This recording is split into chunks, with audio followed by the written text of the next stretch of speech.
Hello and welcome to another episode of the Influence Economy podcast. I'm your host, Shayna Davis. I'm so glad that you're here today. But before we get started, I would love if you could do me a favor. I would love if you would, wherever it is that you are listening to this episode, I want you to take a screenshot.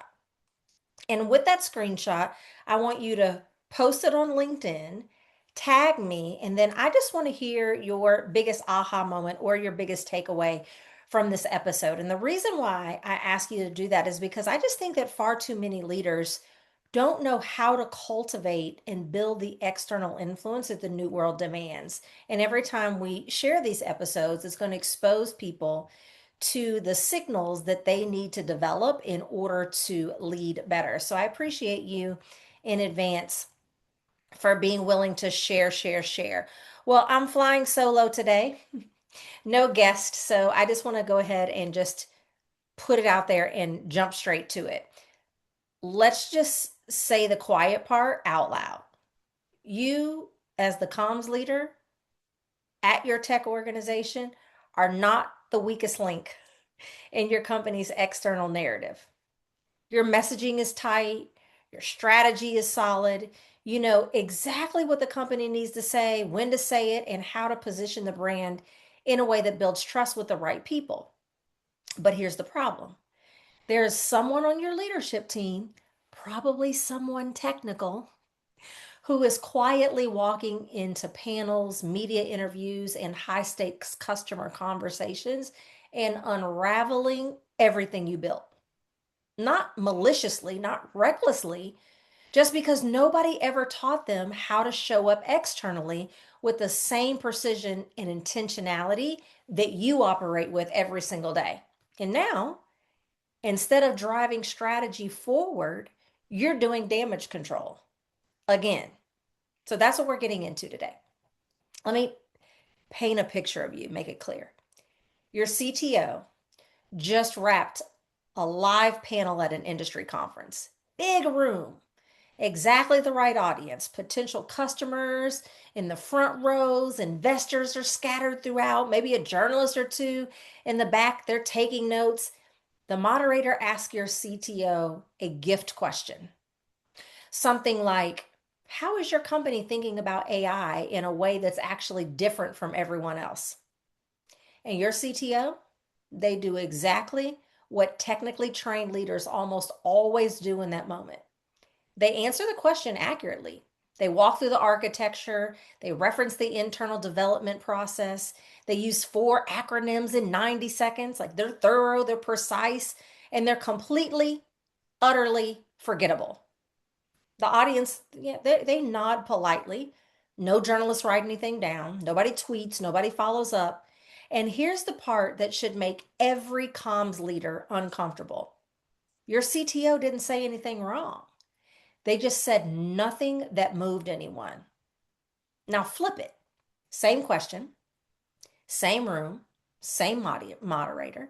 But this time, your CT opens up with a perspective, something sharp, something that names a product that the audience is already quietly wrestling with, something that makes people in the room lean forward and think, okay, they see something I haven't seen yet. That's not just a better answer. That is your brand, your market positioning, and your competitive credibility all being built in real time in front of exactly the people you've been trying to reach. That's the difference between a leader who shows up and a leader who signals. And right now, most leadership teams are only doing the first one, they're just showing up. Here's the pattern that I see inside of enterprise tech companies over and over again. You've built the brand from the inside out. The messaging framework is solid. The press kit is done. The talking points have been through legal, through comms, through whoever else needs to bless them before they go anywhere near a microphone.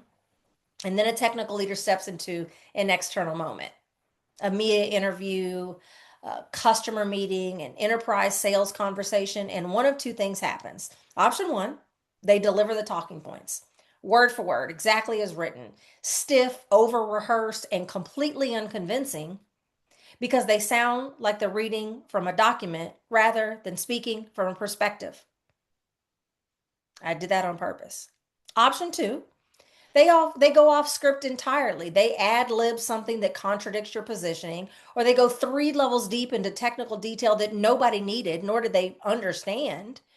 And now you're fielding internal messages about what so and so said and whether the company needs to publicly clarify anything. Both of those outcomes have the exact same root cause.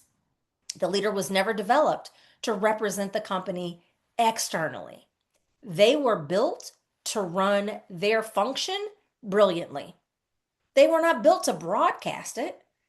And in the environment we're all operating in right now, where buyers are forming opinions before the first meeting happens, where investors are watching how your leadership team shows up publicly, where top talent is deciding whether to trust your company based on what they find on LinkedIn, that gap is expensive.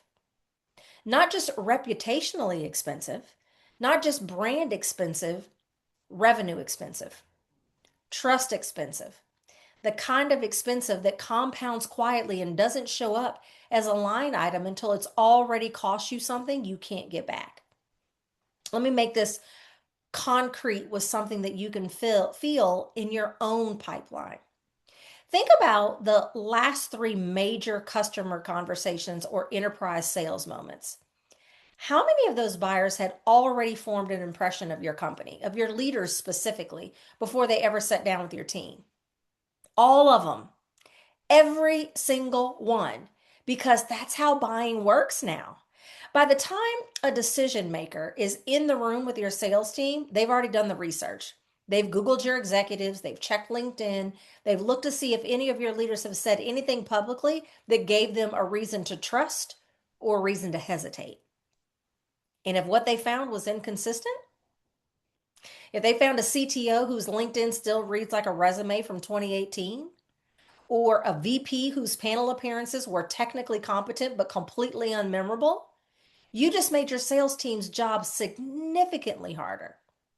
And your sales team has no idea why, because nobody told them what buyers were finding before the first call. The same dynamic plays out in media moments. A journalist is writing a piece on AI infrastructure, for example, and they reach out to 3 companies for comment. 2 of them they send in written statements, careful, on brand, and sanitized of anything that might actually be interesting. The third puts forward a technical leader who can actually speak with a real point of view in language that makes sense to a general audience. Guess who gets quoted? Guess whose brand gets built in that article? And guess which comms team is celebrating instead of quietly wishing that they'd move faster? Your leaders are being evaluated externally, whether they are ready for it or not. The only question is whether that evaluation is working for you or quietly working against you. So, what actually closes this gap? And I want to be real with you here, because this is not a send them to a half-day media training conversation. That's not the solution. Because media training, it teaches people to stay on message, to bridge, to handle a tough question without feeling trapped. And those skills matter, but they don't solve the actual problem. The actual problem is that most technical leaders have never built the 3 external signals that make influence possible in the first place. The first signal is leadership identity. This is the foundation. And it's the answer to a question that most technical leaders have genuinely never been asked to sit with. Like, what do you stand for beyond your job title? If your CTO walks into a room and the only thing they're known for is being the CTO, they're starting from zero every single time. They have to reestablish credibility, re explain their perspective, re earn the right to be heard. But a leader who has a clear, defined point of view, who is known for a specific belief about where the industry is heading or how a problem should be solved differently, they walk in with a head start. People already have a mental shortcut for them. And that shortcut does a tremendous amount of trust building before the conversation even begins. The second signal is leadership branding. And I know some of your technical leaders are going to roll their eyes at the word branding. I hear it all the time, so stay with me. Leadership branding is not about aesthetics. It's about the visible cues that shape perception before someone ever opens their mouth. How does this leader show up on LinkedIn? What does their bio actually communicate about their expertise? Or does it just list where they went to school and where they've worked? Like, does their picture look like it was taken in a backyard barbecue? See it all the time. How are they introduced when they're on a panel? Is the impression someone forms in the first 10 seconds of finding them online aligned with the level of authority they're supposed to carry? These things are being read instantly, subconsciously, by investors scanning your team before a meeting, by customers doing due diligence, by potential hires deciding whether your company is worth their best work.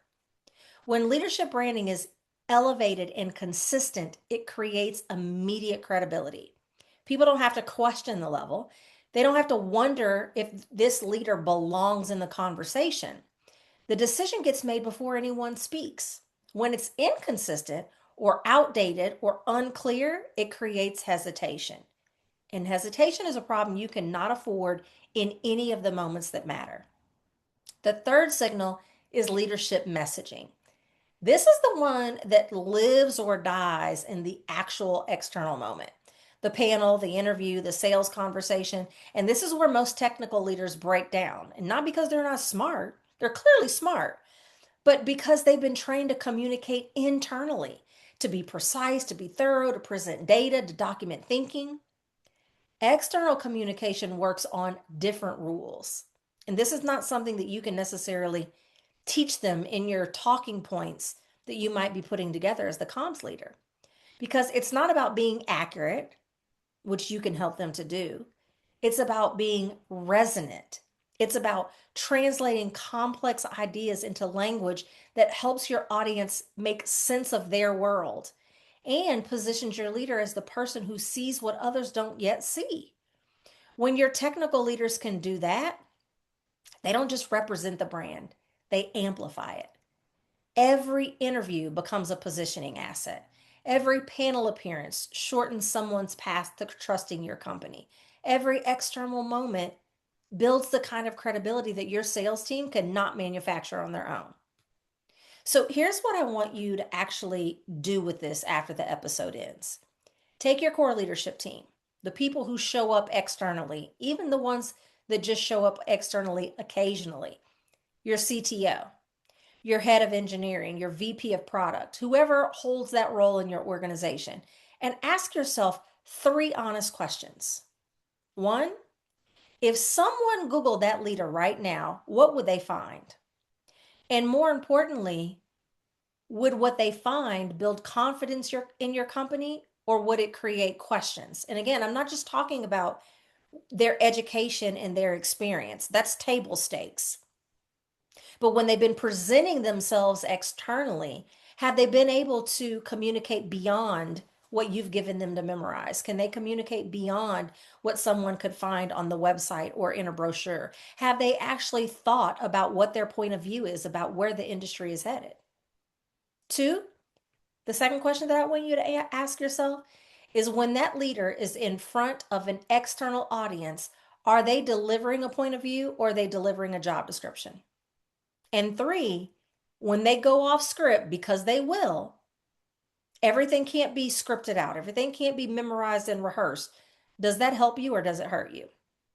And if any of those answers made you uncomfortable, that's the gap, right?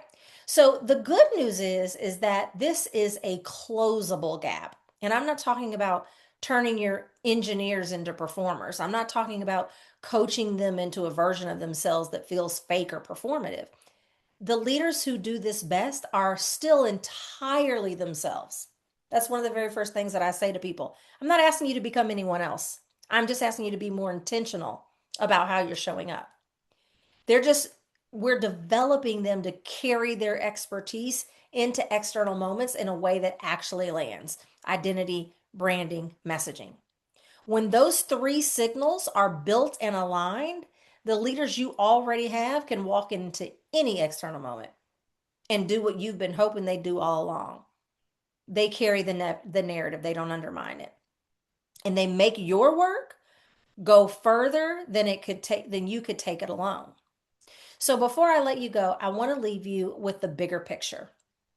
The companies that are winning externally right now are not winning because they have the best product. That era is dead. Strong product, right team equals success.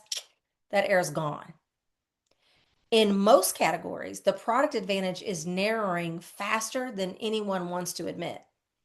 These companies are winning because they have the most trusted leadership bench. And trust is no longer built by the brand alone, it's built by the people behind the brand, showing up consistently, communicating clearly, and signaling credibility every time they step into a public moment. And that is not the comms team job to do it for them. That is the comm team's job to develop them. And when that development happens, when every leader on your team can walk into a media interview, an industry panel, or an enterprise sales conversation and actually move people, your work as the comms leader doesn't just get protected, it gets multiplied. Every external moment becomes an asset. Every leader who can carry the narrative becomes a force multiplier for everything you've built. That's the shift. And the organizations that make it are the ones that stop treating external leadership development as a nice to have and start treating it as the competitive infrastructure it actually is. So, if this episode resonated, here's what I want you to do: pick one leader on your team, the one whose external moments make you the most nervous, and ask yourself honestly, what signal are they sending right now? And what would need to be true for that signal to be working for you as the comms leader instead of against you? That's your starting point. And if you want to walk through what it actually looks like to close that gap inside of your organization, come find me. I'm not hard to locate. So, if this shifted how you're thinking about your leadership team, even a little, I want you to share this episode with someone who needs to hear it. And if you're not subscribed yet, make sure that you are, because every week we're breaking down how leaders and organizations can strengthen the signals they send to the outside world to build trust faster, move with more clarity, and create real impact. So, I hope that you will go back and listen to previous and future episodes as well. Everyone, have a great day. See you on the next one. Bye bye.